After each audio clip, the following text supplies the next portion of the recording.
Buenas noches, bienvenido a esta primera jornada de esta semana en homenaje a Luisa Fotonaschi, que hemos llamado Luisa Fotonaschi en el centro, y la jornada inaugural, que va a inaugurarlo en palabras Tomás Paredes, y luego Luisa va a tener un diálogo con María Ángeles Fernández.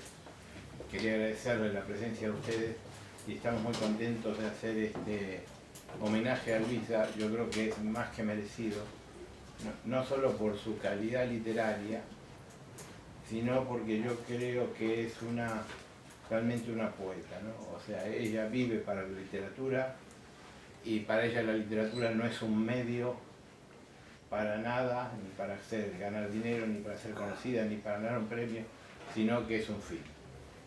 Ella podría decir a esta altura del partido, y ella todas las mañanas se levanta y sigue escribiendo, y eso creo que la enaltece, y creo que muestra un gran amor a la literatura y a la vida. Yo creo que es muy diferente escribir poemas y ser un poeta, como escribir libros y ser un escritor, ¿no?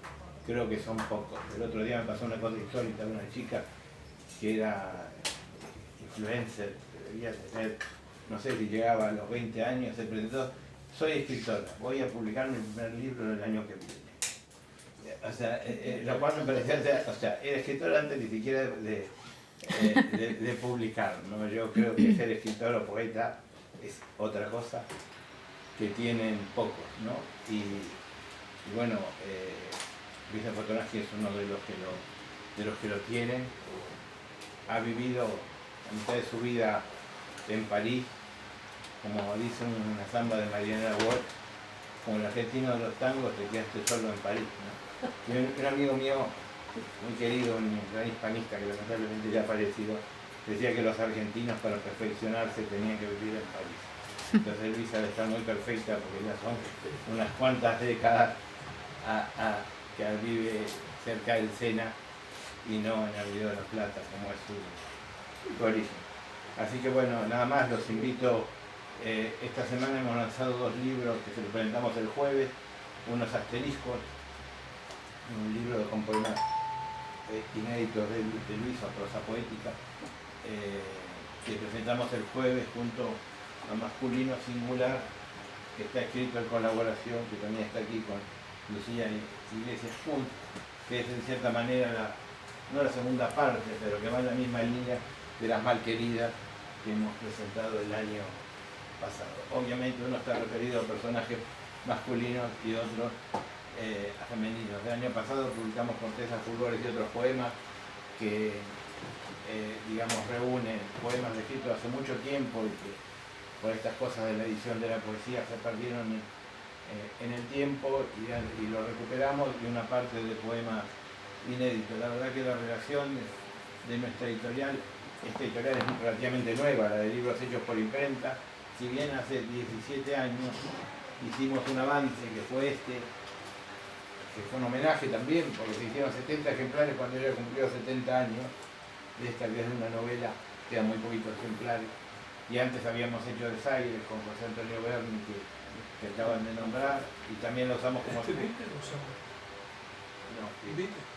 hace mucho que no lo veo, pero hicimos para hacer esta caja con una carta que Julio Cortázar le mandó a ella, que se llama Carta Luisa, que también la hicimos hace no sé cuántos años, un montón. Lo malo de yo cuando uno ve que queda reflejado que yo también tengo los mismos años más que el libro, lo cual lo que va a hacer. Es como que si no es peor remedio que la enfermedad, si no cumplimos años, es que nos hemos mudado de barrio, así que bueno, nada, vamos a dejar hablar a la gente. Mañana tenemos a las 21 tenemos un brindis y la lectura de Mónica García Ferreira, que va a ser la lectura del libro nuevo de Asterisco. El jueves tenemos la presentación a las 20 de Masculino Singular y Asterisco, y el viernes tenemos una lectura conjunta de poetas en homenaje a Luisa, que va a estar la argentina Florencia del Campo, la costarricense Silvia Castro Méndez, la peruana Silvia Miranda, y los españoles José Ramón Ripoll y José María Velázquez. Ese lo recordás especialmente, no sé por qué. Y Luisa cerrará leyendo sus poemas. Así que nada más, Le paso la palabra a Tomás, que va a inaugurar formalmente. Para agradecer esta, y tengo testigos que saben de mi emoción por esto que está sucediendo. Mientras Claudio hablaba, me vino a la memoria un verso de Henri Michaud en Los ojos de Saúl, que dice: rico de un amor inmerecido. Yo no sé si esto es merecido o no, como Claudio dice, pero la verdad, Claudio, me lo creo. Y a todos ustedes les digo gracias, merecido y merecido, supongamos que está bien y que me lo creo. Bueno, cuando Claudio me llamó el otro día para decirme que dijera, pues porque me dijo una conferencia en principio y tal, no sé, no he leído las novelas, he leído la poesía. Te lo pierdes, pero el año que viene. No he leído las novelas de Luisa, digo, no sé si, sí, me convenció seguro, y luego pues vi los últimos libros que ha publicado. Yo conocí, pues el primer contacto que tuve con Luisa, eso no lo sabe ella, ni fue antes de que Claudio y Raúl estuvieran aquí, y fue por una cosa que conservo que me llamó mucho la atención y que la conservo, que fue cuando se presentó el De dónde son las palabras en Barcelona. Hicieron una entrevista que a lo mejor me tiene, no sé si la has visto, pero resulta que este hombre que te lo dice, que era Arturo San Agustín, era un periodista y que entonces trabajaba en el periódico y luego trabajó en La Vanguardia y coincidió cuando yo escribía en La Vanguardia. Entonces hizo una introducción que me llamó la atención tanto, que son unas 4 líneas, ¿no? Porque empieza a decir que es una mujer que tiene voz propia. Dice, y eso ya es mucho, ¿no?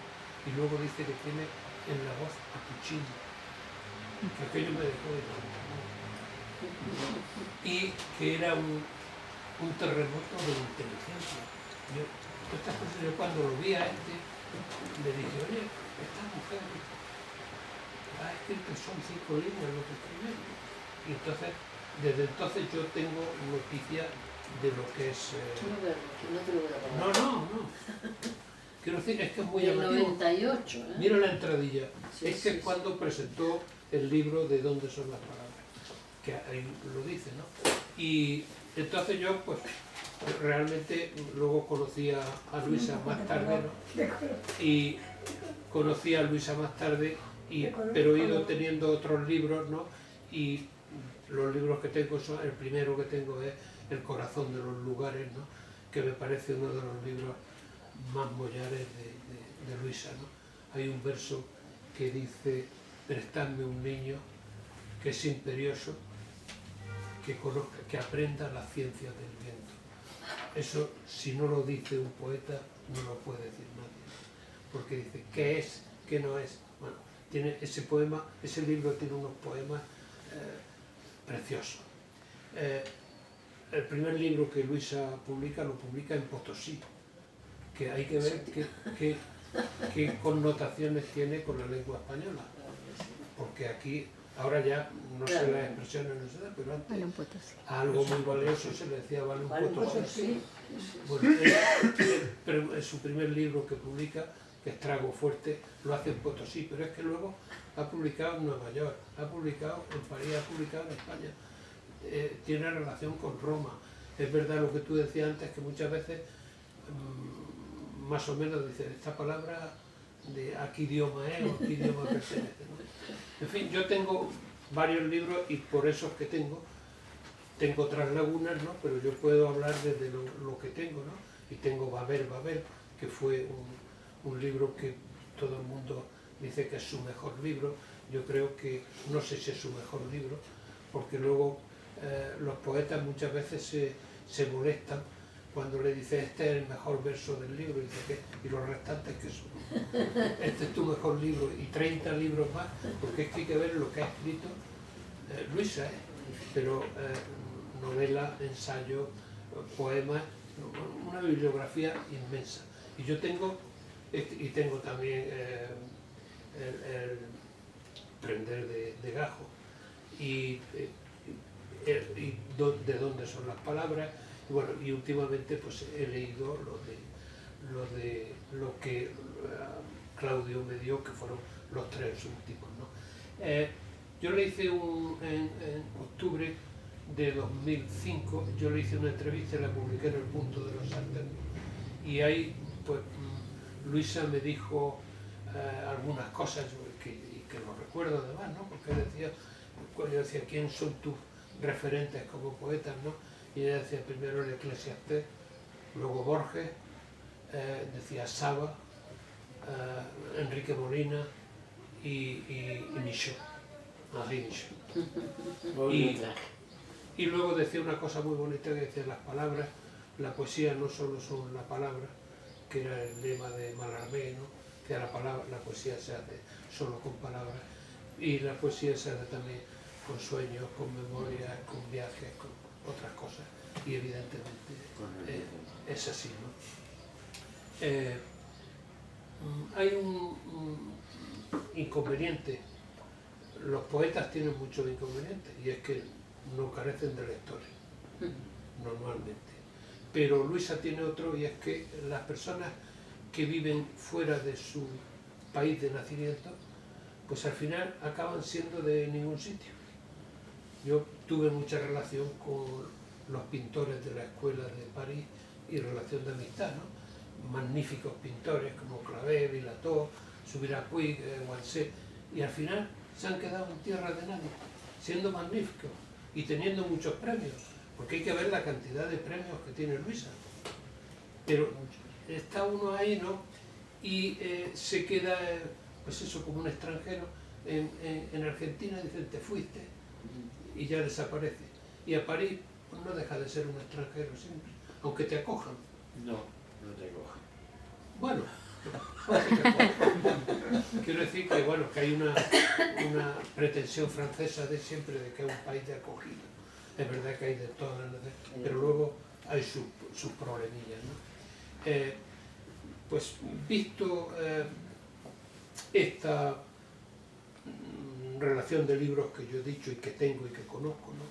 Yo creo que lo que saco en consecuencia es que Luisa tiene un don que le permite ser elegante sin parecer rebuscada, y que le permite ser sencilla sin llegar a lo trivial. Me parece que es lo que me dice la poesía de ella. Es una poesía que a veces es coloquial, pero no es trivial. A veces es descriptiva, pero usa palabras muy hermosas, pero nunca de una forma pedante o de una forma que interfiera con la lectura, ¿no? Y aquí está lo del libro de Dobry, ¿no? Yo cuando compré este libro, que ha salido hace un par de meses, estuve buscando a Luisa en el índice onomástico, ¿no?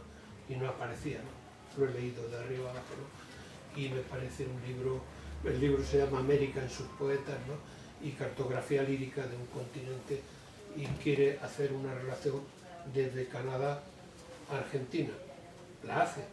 Lo que pasa es que la hace tan parcial y tan sesgada que resulta una cosa muy fallida y muy presuntuosa. Edgardo Dobry pues tiene mucha fama aquí, escribe en El País le hicieron un texto hagiográfico esto, que no lo habían leído, porque si lo hubieran leído no hubieran dicho lo que dicen. Y es un libro totalmente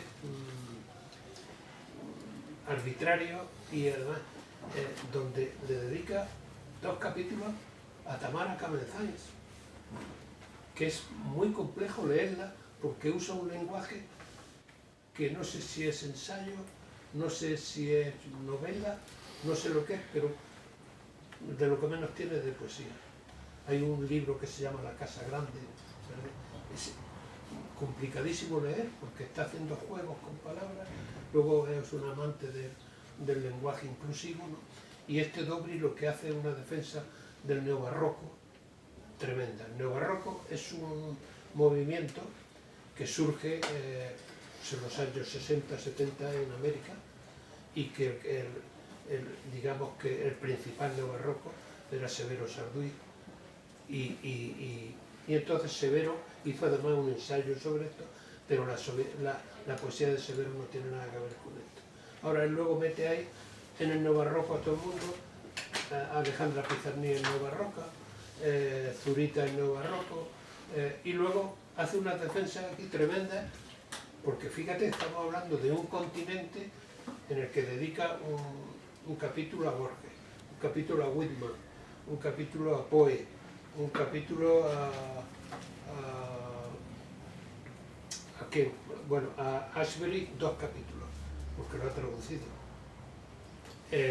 Pero luego empieza a defender a Arturo Carrera, a Tamara Kamenzain, a Néstor Perlongue, a Sergio Raimondi, a Aurelio Major, que deben ser muy amigos de él, ¿no? Porque, que deben ser amigos de él porque dice que han estado en una fiesta junta, que han estado en Israel juntos, porque algunos o la mayoría son judíos, José Coser, ¿no? Y son cubanos. Y hace una defensa del neobarroco tremendo, ¿no? Y el hecho quería, es decir, que Enrique Molina no tenga y Tamara Kamenzain tenga 2 capítulos, es una cosa de ignorancia, ¿no? Sí, de ignorancia, no es de otra cosa, ¿no? Por no meternos con otros, ¿no? Y entonces esa era la idea del periódico. He estado leyendo los últimos libros en Marchar de Día y lo he estado leyendo, ¿no? Y me ha llamado mucho la atención una cosa, porque llega un momento, hay un poema de Luisa que dice el origen del poema, y al final dice que sale de una nada y que de esa nada sale el vapor más caliente. Y entonces me ha recordado una definición de poesía que hace Ungaretti, porque yo creo que en muchos de esos poemas cortos hay algo de Ungaretti y de cariño o de homenaje a Ungaretti. Ungaretti decía que la poesía era nada, que era una nada, pero una nada de indescifrable secreto, que es precioso. Y también Saba. Yo cuando estuvimos en Italia fuimos a Saba, a la librería de Saba. Sí, está todavía. Está todavía. Y entonces... Linucha. Y entonces, pues, a pesar de lo que ha escrito y de la bibliografía que tiene, que es una trabajadora incansable, porque no sé si ha viajado más que escrito, ¿no? Porque lo de Luisa es tremendo, ¿no? En los años 70 viaja a Oriente, luego está en China, está en Japón 5 años, vive desde el año 81 en Francia, viajando por todas partes, no se nota los libros, en todos los libros de poemas va dejando huellas de dónde va y va nombrando cosas, ¿no? Y me parece una vida trashumante y una vida a veces como huyendo de algo, sin saber muy bien de qué huye y sin tener muy cierto el objetivo. Pero da la impresión, porque no se queja nunca, le gusta China, le gusta... Luego a mí me sacó de un gran problema, ¿no? Porque en esta entrevista, cuando le dice, ¿usted por qué fue?, le pregunta San Agustín, le pregunta por qué quiso ir a China, y dijo, porque quería ver un país dirigido por un poeta, gobernado por un poeta. Juro que es cierto. Y entonces el otro le dice, pero Mao es un poeta. Y ella dice, creía que era un poeta. Porque los de Mao, bueno, ahora no tienen ninguna... Los que son más jóvenes no tienen ni la sensación que era Mao en los años 70 y 80. Mao era, vamos, como Cuba, pero más que Cuba, porque Cuba era una cosa pequeña y China era una inmensidad, ¿no? Y una relación con la poesía Y entonces, yo creo que lo que, ya digo, ha estado en los viajes, ¿no? Siempre, de aquí para allá, siempre como huyendo de algo. Ya digo que a mí me ha parecido siempre el leitmotiv de la poesía de Luisa, me ha parecido siempre la ternura. La veo como no sé por qué, en vez de corazón le veo como una granada que en cualquier momento está a punto de estallar. Y cuando una granada estalla, es como una siembra de granos rojos, ¿no? Y todo esto no sé, pero me lo sugieren los libros, lo que he leído de ella, ¿no? Y sobre todo es eso, ¿no? Y luego tiene una cosa muy importante, que yo creo que es muy importante para la poesía, y es que es una poesía sin pretensión intelectual. Es decir, una poesía que la tiene que leer y la puede leer cualquiera que tenga sensibilidad, simplemente, sin tener unos conocimientos de alguna cosa, ¿no? Porque hoy peca mucho, la mayoría de la poesía son con pretensiones intelectuales, con pretensiones de grupo, en fin, con pretensiones, ¿no? Y cuando a la poesía se le empieza a poner adjetivos, empieza a marearse, ¿no? Y empieza a dejar de ser poesía. De modo que, básicamente, aunque digo que tengo carencias, ¿no?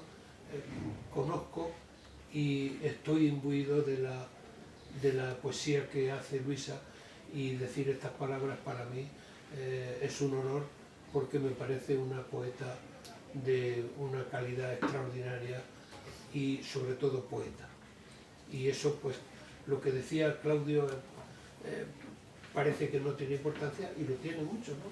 Porque muchas veces cuando yo soy crítico de arte y lector de poesía, y estoy acostumbrado, pues, a ver muchas personas que empiezan, que son artistas, y entonces lo primero que uno ve es el que está aquí de paso o el que va a estar haciendo arte toda la vida. Y ese va a ser artista, con épocas mejores, con épocas peores, con bajos, con alto y tal, pero ese va a ser. Otros están de paso, pues, porque hay posibilidad de hacerse famoso por la pintura y de cobrar y de tener acierto en unas cosas y de entrar en el comercio y tal. Pero el que está haciendo poesía tiene una cosa muy singular, que lo decía Eliot, ¿no? A Eliot le preguntaban ¿qué ha querido decir usted en este poema? Lo que quería decir con ese poema es lo que digo, porque si lo pudiera decir de otra forma, escribiría otra cosa. Y en verdad eso le pasa al poeta. El poeta es el que se expresa así porque no puede expresarse de otra manera, ¿no? Y acompañar a Luisa, y que Claudio tenga este detalle con esta inmensa poeta, me parece un hecho muy memorable y plausible, y que a mí me gusta y lo comparto. Nada más.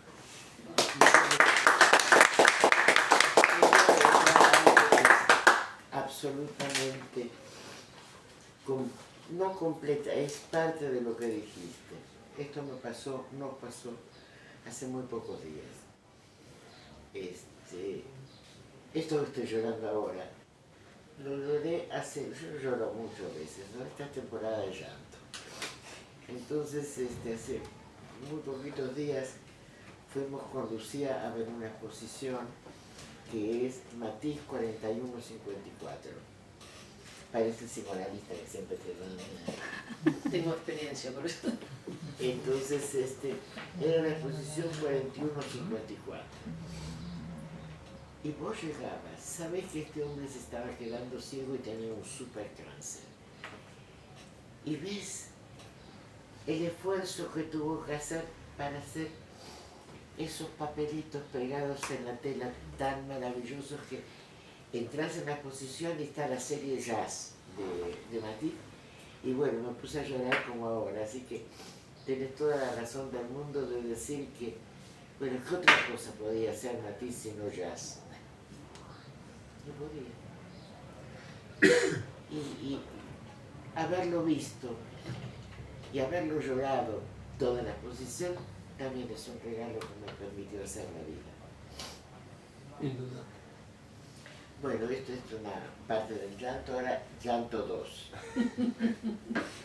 Bueno, la verdad que tener que introducir a Luisa, digamos, detrás de las cosas que ha dicho Tomás, me quedo absolutamente sin palabras, porque primero que él es una persona, sobre todo una gran persona, una persona muy sensible y sobre todo que sabe mucho de lo que está hablando. Yo no sé de lo que él habló, o sea, yo soy amiga de Luisa y voy a tratar de hacer un homenaje desde la amistad y desde la lectura. O sea, he tratado de asumirme como tu lectora, ojalá fuera tu lectora favorita, pero bueno, como lectora y bastante poco avezada, como digamos así, en el análisis, yo quería resaltar algunas cosas que tienen que ver con la vida, digamos, ¿no? Y luego te haré algunas preguntas que tú, si quieres, contestas como te dé la gana. Entonces, no solo que Luisa estudió música en el Conservatorio Municipal de Buenos Aires, nada menos que con Cátulo Castillo, que ya hablaremos. También estudió poesía anglosajona. Pero no solo eso, sino que tiene el título de abogada. Luego, por supuesto, como es, estuvo en el Programa Internacional de Escritura en Italia, donde estudió poesía contemporánea en Roma. Luego, por supuesto, hizo el viaje del que habló Tomás, China, Japón, y ahí se transforma en periodista también, y profesora de música. Y luego viene a Francia y es redactora en la agencia más importante, que es la France Press, pero no solo eso, sino que colabora en todos los medios, no solo de las noticias, sino de la cultura, digamos, de la poesía. Bueno, habla francés, inglés, hebreo e italiano, aparte, por supuesto, del magnífico español que cultiva. Y no voy a hablar más de la biografía porque Tomás creo que ha hecho un panorama absolutamente extenso. Y creo que siempre es una sorpresa, como una cajita dentro de otra cajita dentro de otra cajita, porque son las varias Luisas, vamos a decirlo así. Ella tiene como ciertos, a mi juicio, no sé si llamar temas, porque yo desde el punto de vista de la crítica esto no sé si está bien dicho, pero yo me he encontrado leyendo el último libro, Asteriscos, que ahora te voy a preguntar por él, porque ella quería hablar del presente hoy, o sea, del presente que es el futuro. Porque yo le propuse hablar de una cosa que a mí me gusta mucho y dijo, no, vamos a hablar de esto. Y me pareció bien, porque es cierto que hay que hablar de lo que tenemos entre manos, porque el tiempo no nos da para mucho y es mejor hablar de lo que tenemos entre manos, que es también mirar hacia mañana, ¿no? Entre los temas que a mí me ha parecido, voy a usar esa palabra que sé que no es correcta, pero no importa, leitmotiv tampoco, no sé cómo decirlo, que yo he podido encontrar hoy transitados en este libro, que ahora vas a explicar qué significa, está esa parte de Luisa, que él también habló de transhumancia, dijo él. Yo había encontrado la palabra errante, ¿no?, que tiene otras connotaciones, porque por el origen familiar de Luisa. Por supuesto es absolutamente cosmopolita, tanto como desarraigada, es escéptica, tanto como extrañada, por supuesto es exquisita. ¿Por qué? Porque tiene un gran sentido del humor. Tiene un gran sentido del humor. Es una degustadora del idioma, tiene una capacidad de precisión como si fuera un bisturí, y ha encontrado la peor palabra para ella, que luego hablaremos cuál es. Luego, tiene otros intereses, o sea, a mí es que me encanta encontrar en la poesía de Luisa lo arraigado, las plantas, las cosas que se siembran, lo vegetal, la verdura, el agua, el cielo, la luna, la naturaleza. Por supuesto está también el sarcasmo, que es para mí una virtud maravillosa, porque también con eso implica reírse de sí misma, que lo sabe hacer con muchísima gracia. Y luego la compasión. Además, por algo que me parece importante en este momento, que es una conciencia, que le voy a preguntar ahora por qué, de la finitud. De la finitud. Ah, ok. Es la vida, es la vida. Y luego una palabra también que transita muchísimo por su poesía, que es todavía. Entonces, Luisa, después de hacer esta lectura tan superficial que no llegaré nunca al fondo de tus cosas, te pregunto, ¿por qué el último libro tuyo se llama Asteriscos? Se llama asteriscos fácil, porque es una linda palabra, Muy bonita. porque todos necesitamos explicaciones, saber el origen de lo que estamos haciendo. Por ejemplo, la idea me vino, ahora no sé dónde está, pero hay uno de principio que es el que habla de Alaska. No sé si sabes dónde, si lo viste. Lo vi, pero no me sé de memoria. No, sé, no tuve yo mucho tampoco. No. Ayúdame No a es por hablar. eso. No, quiero decirte, ¿por qué te voy a decir lo de Alaska? Así enseguida estaba por el principio. Porque, bueno, no importa. Yo no les digo. Porque va lo de Alaska, no sé si está. Resulta que la prensa actualmente es fagocitante. Fagocita vidas, fagocita tiempos.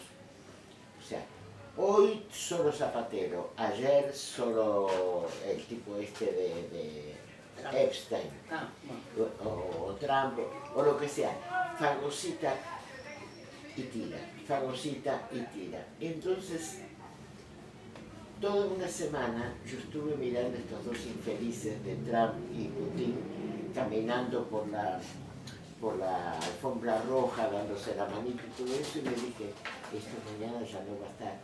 Y mañana nadie va a saber lo que quiere decir Alaska siquiera. No. Y ahí fue cuando empecé, sin un asterisco, este texto no tiene valor. Y vi que no solo en este libro, sino en otros, el asterisco vendría a ser el nudo donde nace la idea. Explico. Puede que sea inútil para los otros, pero para mí, esa manito que se dan esos dos infelices peligrosos en Alaska me trajo mucho de mí para poner ahí. O sea, son textos más bien políticos. Política es todo, estamos todos de acuerdo. Entonces, en este texto, en este libro, la mayoría de los orígenes de los textos son la vida de todos los días, porque yo me levanto, un tema que no has tocado, Viste que siempre me falta algo. el café. Bueno, el café y las 2 tostadas, por favor. No eres nadie sin tu café de por la Entonces, mañana. y el café con croissant. Las tostadas. ¿Croissant? No, Ah, Un trozo de tostada. pan. Tú un trozo dijiste de pan. pan no más. Pan. Entonces, eso era radio. Y empezó ahí a escribir. O sea, el café, lo tengo, pero Ili me tendría que dar un premio. Sí, porque lo tengo, ahora me acuerdo que hablo del aroma. Estuve mucho tiempo, no es perfume, el café no es perfume. Aroma. Hasta que me acordé del aroma, pasó mucho tiempo y recién después escribí el texto. Sí, eso es. Eso. Tú sabes que yo he leído el libro en el ordenador y no me gusta. Un libro de poesía, ¿Qué pero va a no hacer? había más remedio, Vamos a ¿no? hacer. Pero la primera sensación con que lo emparento es con Emily Dickinson. Gracias, por favor, que me haces joven. No, es que Emily Dickinson tiene como una pregunta y luego ella se contesta, y son esta relación de los asteriscos. El asterisco siempre viene a explicar algo de lo que ha tocado. Sí, Entonces, no sé y a por qué. mitad, explico a mitad, o sea, para que, o sea, ¿cuál es mi idea desde hace mucho tiempo con el poema, ¿cuál es? Cuando tenía dientes y me dolían las muelas, era cómo hacer para que vos puedas entrar en mi dolor de muelas. Ese fue, digamos, la meta de mí. No, se nota. O sea, quería eso, ahora ya no. Tarde, piaste, porque no tengo más muelas. Pero no tienes más dolor de esa clase. De esa clase, se multiplican, son muy arteros los dolores, muy arteros. Lo que pasa es que a mí lo que me es difícil hacer esta pregunta porque parece una pregunta ridícula. ¿Cómo haces? Porque antes lo gozamos, por eso te dije que te lo iba a preguntar. Cuando leáis el libro de Luisa, que es más de lo que ella sabe hacer, que siempre lo hace, ella escribe y parece que todo sale tan fácil y dice unas cosas absolutamente coherentes y con un sentido común que derrumba, y parece que eso es así, que sale así. Y yo no me creo que eso sea así, porque tú antes dijiste algo de cuántas horas te pasas buscando una palabra. Ah, sí, claro que sí. Pero no solo la palabra, lo que te interesa. Lo que pasa es que, a ver, ¿qué es lo que no te interesa para transformar en poesía? Yo encuentro que... La violencia, por ejemplo. No quiero hablar de la violencia. De vez en cuando escribo un poema sobre la guerra, ¿ok? De vez en cuando no puedo más. Pero no me gusta escribir ni sobre la guerra, ni sobre la violencia, no. Es una declaración de principio. Sí. Es que lo que decía María Ángeles ahora, Yeats, el poeta lo decía de una forma extraordinaria, que decía, un verso puede llevarnos ahora, pero si no parece el pensamiento de un instante, dice, todo el coser y descoser será en vano. Sí. Es que me da ganas de leer a alguien que me... ¿Puedo leer o quieres leerlo tú? Te elijo ¿Cuál? un poema, elige tú un poema, a ver. Yo quiero Elige. Yo quiero... Sí, no, por favor. Yo quiero hacer un homenaje a nuestro amigo. Y yo lo tengo pensado. Para agradecerte te voy a leer un poema de acá, que tú lo dijiste, claro. Bueno, ahí hay unos poemas Que tienen todo lo que dijiste vos, lo que dijo él, todo eso. Que es, ¿sabes cuál? Los de las ciudades. Sí, y después que si querés... Sí, dijimos otro de ahí.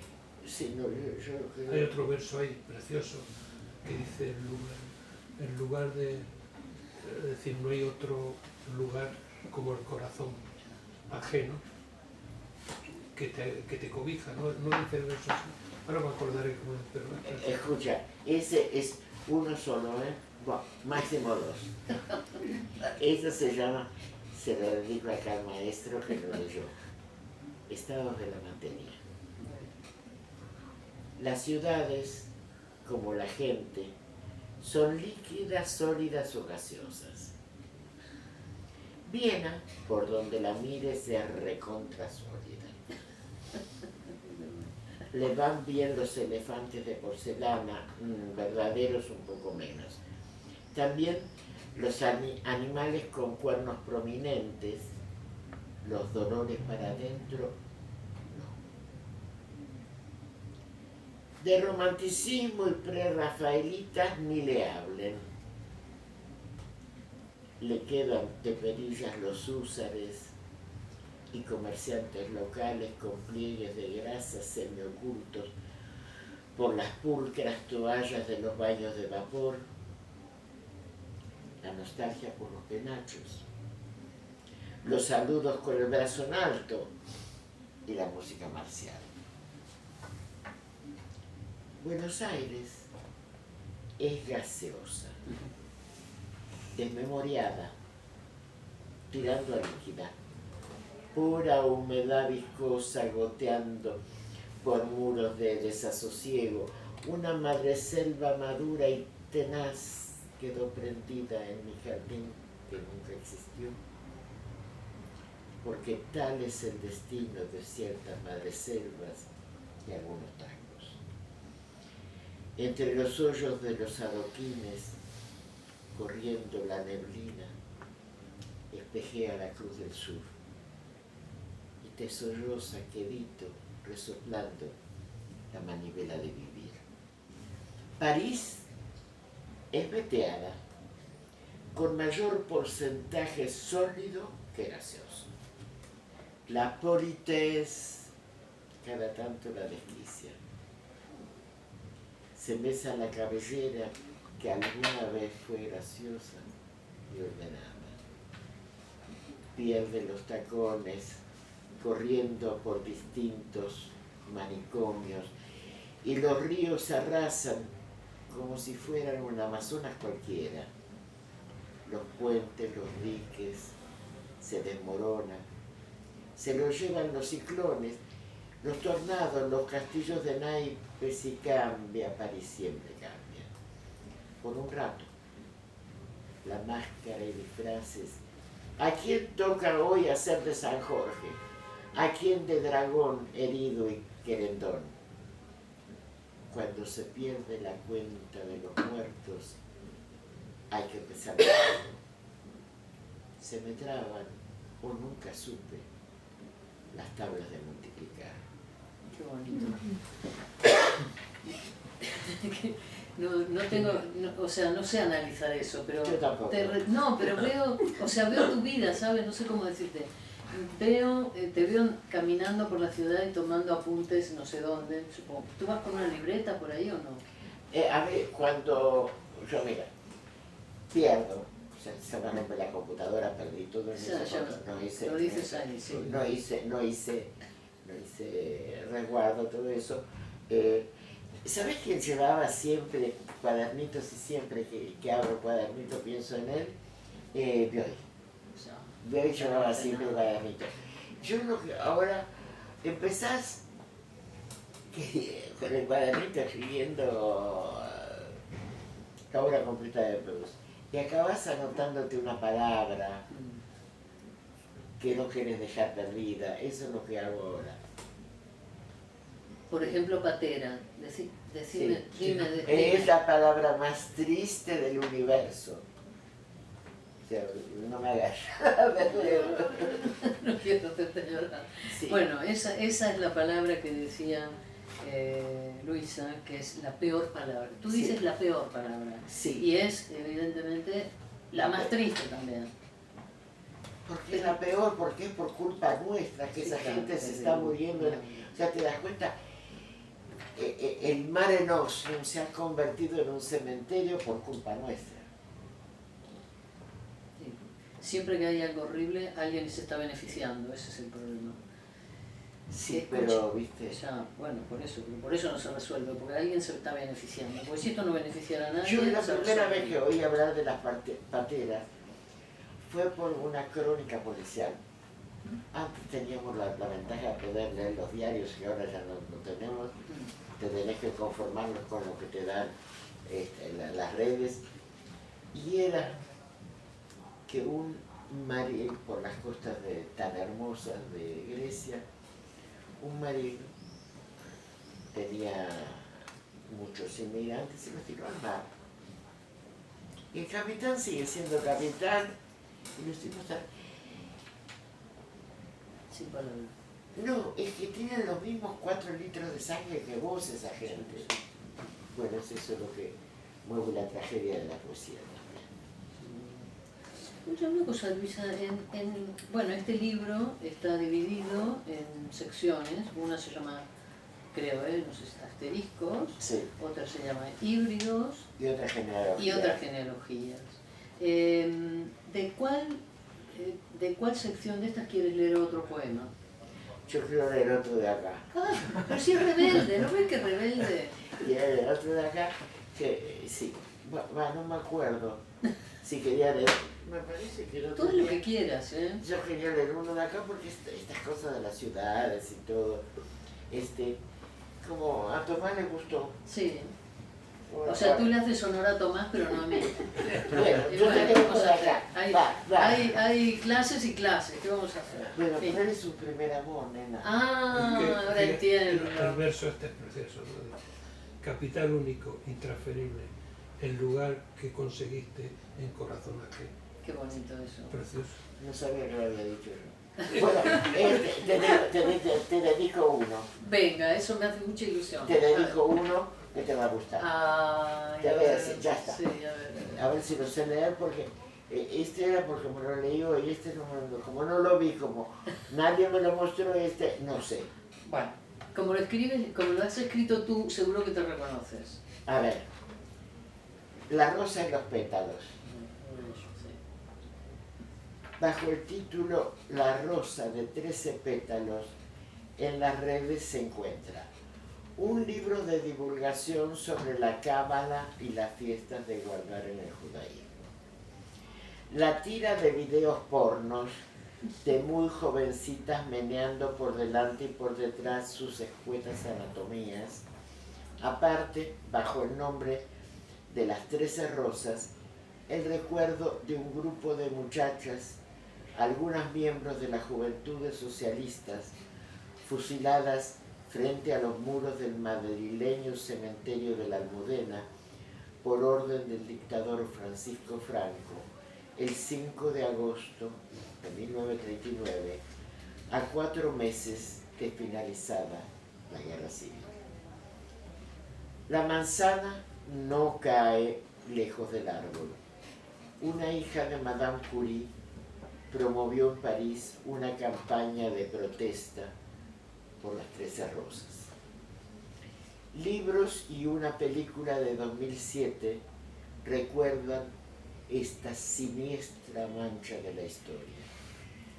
En su memoria, los 5 de agosto en Madrid, las campanas que las recuerdan no repican, estallan.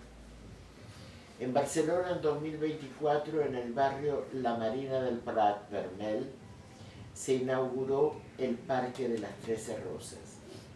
Los vecinos eligieron el nombre por consulta popular. A veces, memoria y justicia van de la mano. Postdata. Bastante lejos de hoy, Días de vino y rosas es una película norteamericana de 1962 dirigida por Blake Edwards que cuenta como actor principal a Jack Lemmon. Ganó el Oscar a la mejor canción por Days and Wine of Roses. En el menú, alcohol, memoria y lo que de poco sirve, mucho arrepentimiento.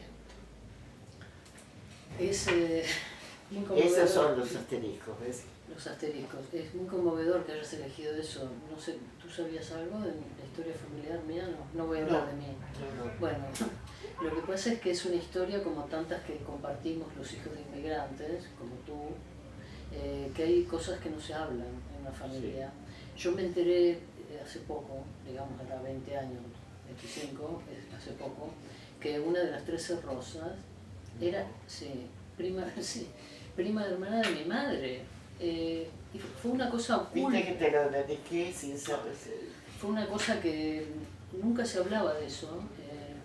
Y entonces me enteré en una ocasión que, bueno, murió una tía mía y encontramos una carpeta de recortes. Y entonces yo pregunté, pero qué raro, ¿por qué esta carpeta de recortes siempre habla de las 13 rosas, ¿no? Y ahí una tía me dijo ella, dice, pero ¿cómo? ¿No sabes que mataron a una sobrina de la abuela? O sea, tú fíjate cómo sacó afuera el tema. A una sobrina de la abuela, o sea, a una prima hermana suya, a una sobrina de mi abuela que era prima hermana suya, o sea, las 13 rosas. Adelina Casillas, mi abuela era... Homenaje que te hago. Martina González Casillas.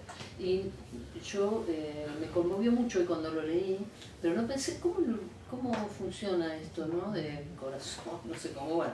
Este momento, que me he apropiado de este momento de Luisa, pero yo agradezco no sé que hayas escrito eso. Pero no sé por qué lo escribí tampoco. O sea, ¿cómo llegué a eso? No sé. Pero porque es muy conmovedora la historia de esa La historia chica. es muy conmovedora, sí, pero muy ¿por qué me llegó? ¿Por qué la recibí? Es que no hace falta un porqué. Claro, sí. seguramente que no. Pero la aparte, rosa sin por qué, dice Borges. Claro, exactamente. Y además, bueno, está muy actual el tema porque últimamente las fascistas que nos rodean se dedican a arrancar ¿cómo se llaman? Los carteles, ¿no? ¿Cómo se llaman? Las placas que están en el Cementerio Civil de Madrid, y que hay una agrupación que se llama justamente Las 13 Rosas, que se dedica a restaurarlas constantemente. Entonces, bueno, en fin, eso, ¿ves? No quieres hablar de las cosas, de la muerte, del dolor, las cosas tristes, y mira por dónde. ¿Qué vamos a La hacer? historia nos alcanza. Hay un libro, y yo creo que se hizo una película, de Julio Ginás, Sí, que era un surrealista Sí, argentino, sí. que se llama, que se titula De eso no se habla. sí, de eso no sé. Porque había un tema de familia también. Sí. Decían, de eso no se habla. Sí. En tu casa, y lo dices en el prólogo, también había muchas cosas de las que no se hablaba. No. ¿Cómo? A ver, ¿qué dices aquí? Yo podía buscar una cosa que dice. De las genealogías, me parece. Genealogía. Ah, sí, claro. Por eso hay alguien que decía, mira, tras larga pesquisa, tal vez superflua como buena parte de las pesquisas, logré poner nombre a la patria de mamá. O sea, que había alguien que no quería hablar mucho de eso, ¿eh? Se llama Moldavia. ¿Qué? Te voy a decir. Sí. ¿Quién quiere acordarse de eso? Por eso, pero yo no estoy juzgando, digo. No te digo como la voz de mamá. Lógico. ¿Quién quiere acordarse Nadie de eso? Nadie quiere. Bueno, entonces, para que lo reconstruiste tú. Se llama Moldavia y hasta hoy es el país más pobre de Europa. Por su parte, ella me parece que mencionó algunas veces a Kamenets-Podolsky, pero eso queda en Ucrania, lo que hoy por hoy no mejora para nada el panorama. Antes tampoco, porque durante la guerra perpetraron masacres imborrables. Mamá, cuando llegó a Reina del Plata, tenía 4 años y tos convulsa. No me digan si no podíamos haber elegido, me incluyo, algo mejor, suscribo. Un país con clima templadito y grandes balcones mirando al mar. Del lado paterno, éramos pero tan poderosos, que el zar nos visitaba en nuestra propiedad de Crimea.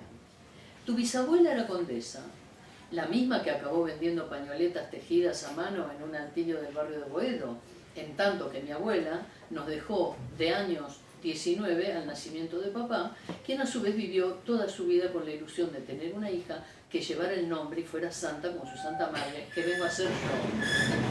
Se ríe de sí misma, eso me conmueve. Mi título de nobleza hereditario es más que improbable, porque imaginar al zar de todas las Rusias visitando nuestra casa en Crimea, poco o nada me lo creo, aunque si hubiera tenido un deslumbre por la ancestra, hasta podría. De eso ningún relato me llegó. De condesa tampoco me veo, ni siquiera de baronesa o de modesta partícula de apellido francés, en apellido francés.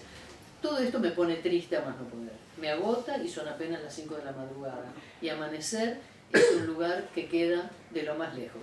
Bueno, lo siguen leyendo en el libro que van a comprar.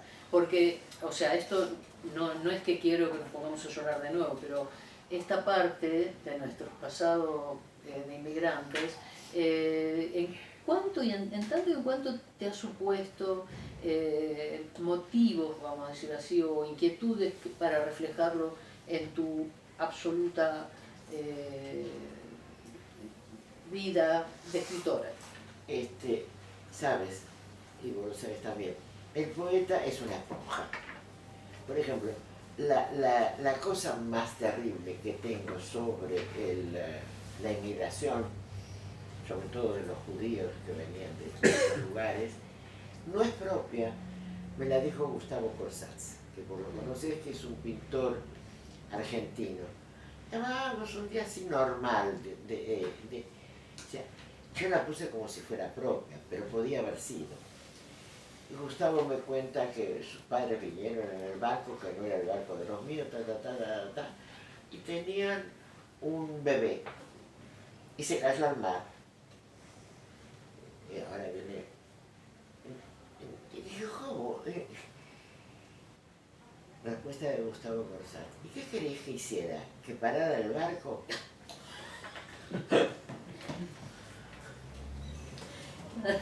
No. la lógica, no. Es que, no. Me pareció la es tragedia. aplastante. La tragedia de la inmigración más terrible se la usted. Yo la puse como si fuera mi familia. Podría haber sido. Sí, ¿qué quieres? ¿Que parara el barco? Y bueno, esas son las historias de la inmigración. Sí. O sea, la inmigración también es mis tías, la linda. ¿Cuál es la linda? Tengo una tía, la linda, que se casó después que mi mamá tuvo un problema cuando la menor se casaba. Antes que la mayor. Y yo recuerdo, y todas eran cosían a máquina, pijamas, algo más. ¿Cómo hacen hoy? Sí. ¿Qué diferencia hay Entre los talleres de los chinos, coreanos, de barrio, nada, el igual. barrio está lleno de talleres Igual. clandestinos. ¿Y qué pasaba el tiempo?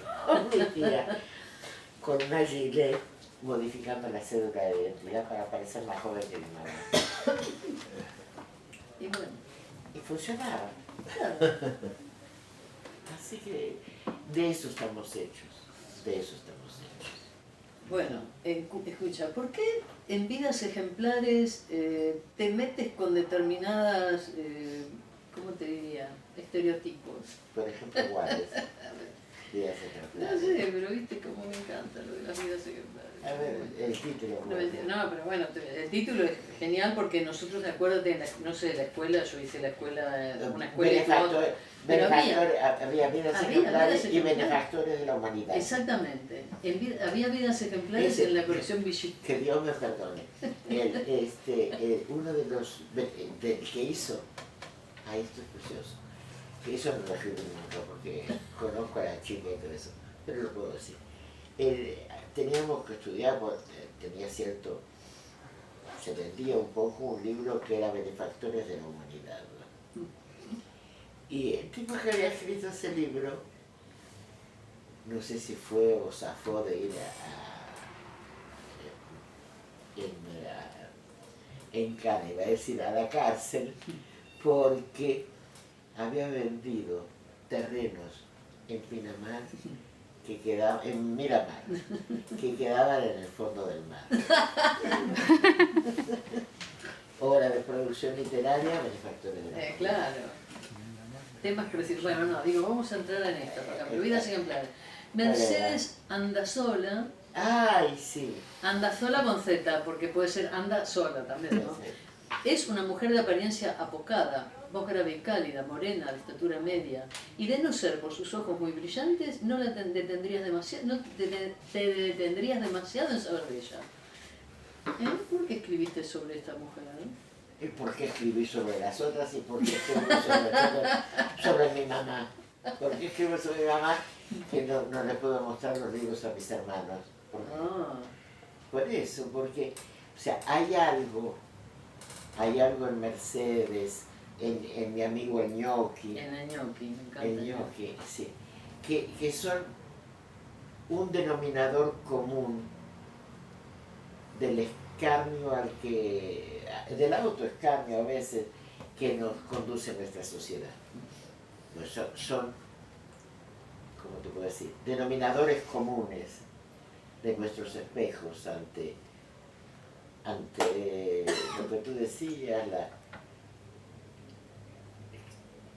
la irrealidad. Quería decir otra cosa, que no es eso, o sea, de lo risible que en el fondo es nuestro cotidiano. Sí.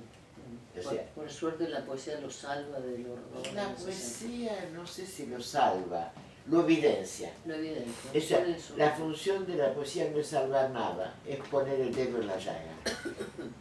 Y el que quiere que se vea, y el que no, que se tape los ojos, no pasa nada. Vivimos con gente que se tapa los ojos, otros que se tapan la nariz de lo hediondo que está este mundo, y así vamos andando, ¿verdad? Estoy filosofía, perdón. ¿Pero la poesía y la filosofía están emparentadas? No. ¿Por? Porque la poesía se autoabastecia a sí mismo. Todo viene, la pintura, la filosofía, todo eso viene a brevar de las pocas palabritas que hemos logrado juntar los que dicen que yo pienso que a esta altura del partido voy a asumir finalmente que soy poeta. Cosas que no hice hasta ahora y a lo mejor no voy a hacer, mañana ya me olvidé. Yo recuerdo que cuando tenía 10 años, todavía se le preguntaba a los chicos, nena, ¿qué vas a hacer cuando seas grande? Y yo decía, yo soy escritora, porque me daba vergüenza decir soy poeta. Sabía que poeta era algo que no se debía decir. Pero también dices por ahí que querías tocar el arpa. Y Sí, ese ángel también. Me encantaría tocar el arpa, ¿sabes? Y alguna vez, voy a terminar con una nota banal, me hubiera gustado que trabaje, o sea, a ustedes, no lo desmiento, cuentan de mí que periodista, el piano, la radio, todo eso, fueron estratagemas para sobrevivir, porque de la poesía nadie, que yo sepa, a menos que seas el conde de Núñez Milos, no vivís. Entonces, tuve que hacer eso. Mirá, si hubiera sabido ser, qué sé yo, en otra reencarnación por ahí, no me preguntás que me hubiera gustado ser en otra reencarnación. Yo querría ser. ¿Sabés? Lo tengo escrito en alguna parte. Quería ser, sueño de joven, directora de orquesta con el cuerpo de Raquel Welch. Bueno, pero por pedir, Eso quería ser. hay algo de eso que desde luego hubiera sido posible si hubieras querido. Dejémoslo ahí. Directora de orquesta. Hoy estaba hablando con mi hermano con todo eso, que en realidad lo único que podemos seguir admirando en nuestros amigos es la cabeza. Porque con eso defendemos la justicia, mantenemos nuestra independencia, conservamos nuestra capacidad de decir no. Es lo único que tenemos en la cabeza. Y cuando digo cabeza, sigo pensando que son extraterrestres, gente como Marta Argerich. ¿Cómo hace para, casi a mi edad, un poquitito casi, tener tantas notas en la cabeza? Eso es lo que me pregunto yo, ¿cómo se puede? Bueno, ella tiene notas, pero tú tienes palabras. Bueno, sí, ¿cómo se hace? ¿Cómo haces? ¿Somos todos extraterrestres? No. Yo creo es que la forma, algo que tiene forma es mucho más fácil Claro. recordarlo y repetirlo. ¿Te parece? Bueno, ella no es la... Pero de todas maneras... Ella es La he intérprete. oído, sí, sí. Ella la es conozco. intérprete. Pero quiero decir que de todas formas, ahora un poeta moderno es muy difícil que alguien le cite. Bueno, Porque tendrá que pasar 100 antes- años.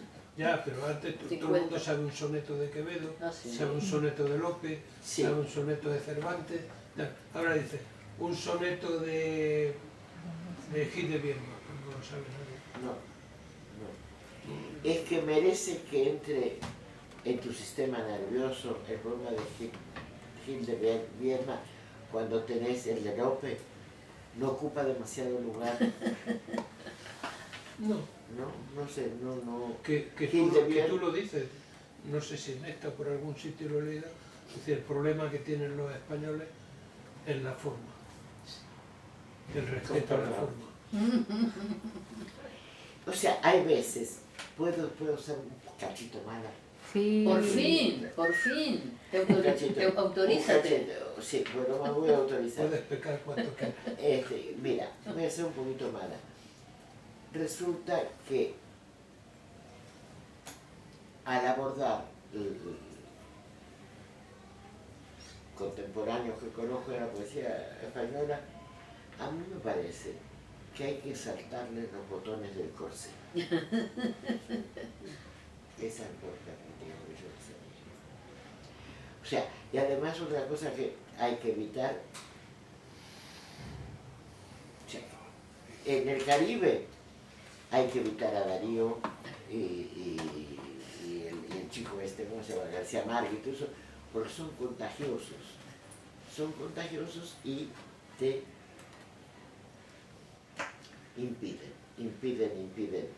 impiden encontrar tu voz. Y aquí en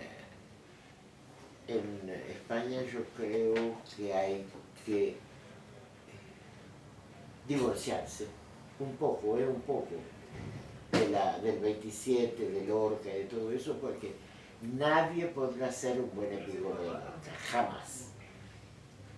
Entonces, los que pretenden entrar por esa vía, ya no podrán. Hay un poeta que vive allí en París, que lo habrás visto por allí, porque está siempre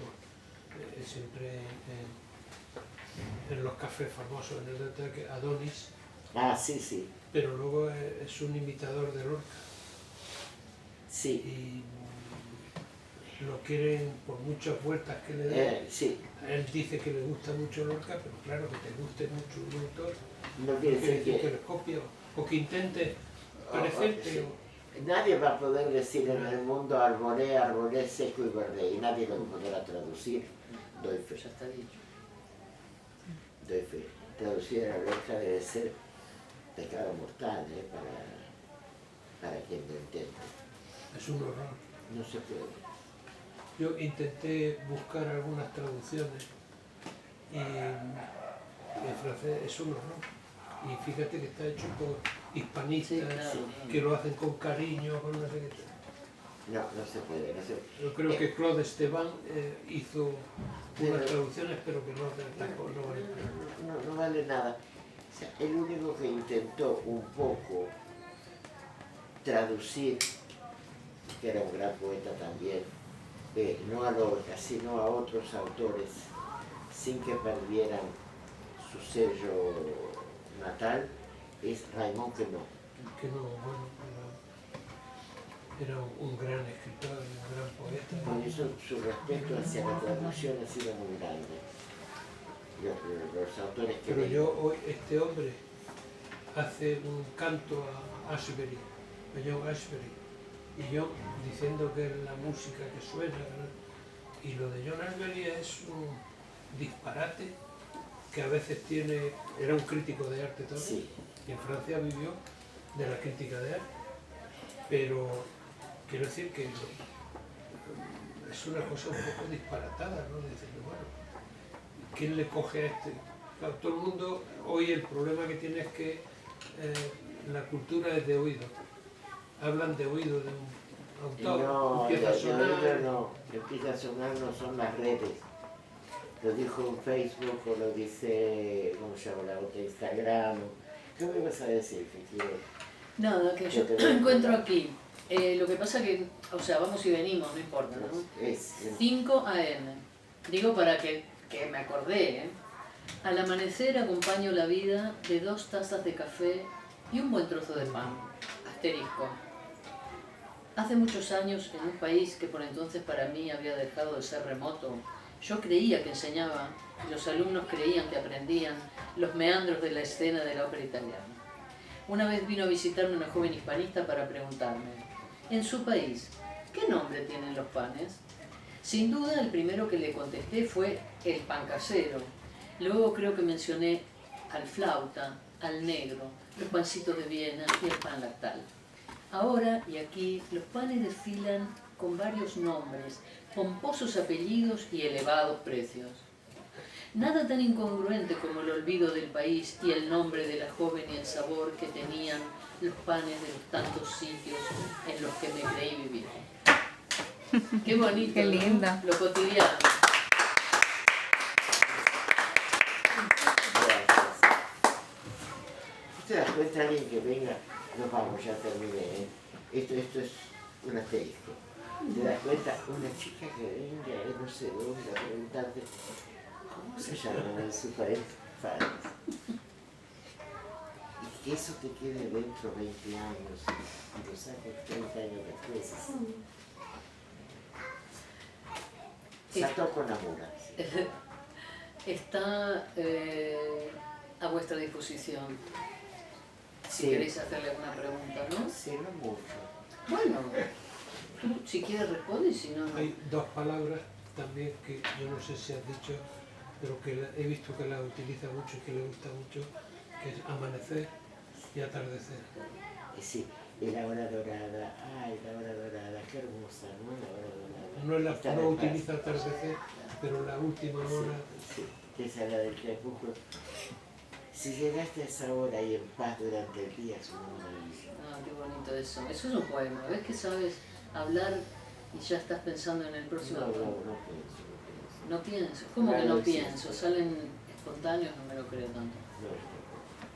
Sí, es así. Sí, me gusta mucho el amanecer, sí. El amanecer parecería que todo está limpio, todo es posible. Uno está vivo, uno respira. Claro, está bien. El monumento más grande que hay que hacer es la respiración. Y por ahí en otro poema, que resulta un poco atosigante, dice: a las 3 viene el lechero, a las 4 viene el médico, a las 5 viene... Ese es el poema de la Rue de Chalestón. Sí, yo viví ahí. Yo creo que es muy descriptiva poéticamente todos sus poemas, son los de las ciudades, los de la cotidianidad, de lo que acabáis de comentar, de los panes, del café. El café es que yo también me tengo que levantar y tomar un café. Si no, no es persona. ¿Sabes una cosa? Un café es mi droga, digo yo, es mi droga. Mi droga buena. Pero todo tiene, en mí es, ¿cómo se dice? Es falso. Porque parece que fuera cotidiano, pero vivo en una calle que se llama Juana de Arco. Hay casualidades. Mirá que hay calles en París, ¿por qué me tiene que tocar una masoquista? ¿Masoquista?